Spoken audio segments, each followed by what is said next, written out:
That is your temporary protection order. Make sure na palagi mong dala yan. Salamat po sa lahat ng tulong niyo, attorney. Hihintayin na natin schedule ng hearing ng ibibigay ng judge sa atin. So, attorney, maaga-aga to? Depende yan sa schedule ng korte. Pero don't worry, hindi lalagpas ang 1 month at mag-i-start na ang ating hearing.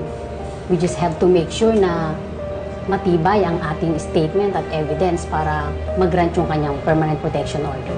Attorney, hindi ho ba maalalaman ng asawa ko ang tungkol dyan sa TPO? Hindi pa sa ngayon, ini-notify siya ng korte kapag meron ng schedule ng hearing. Maigi yan. Please, makakalayo ka.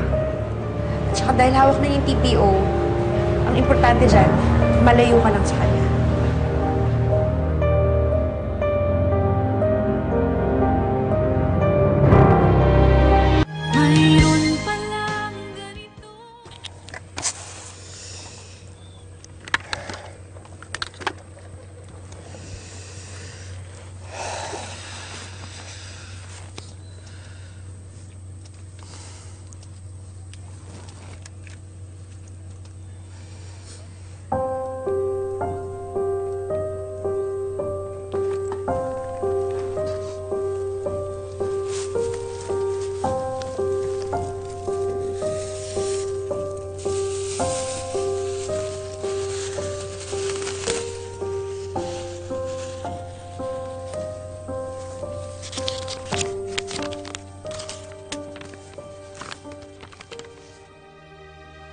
Hindi na ako nakapagpaalam ng personal sa'yo.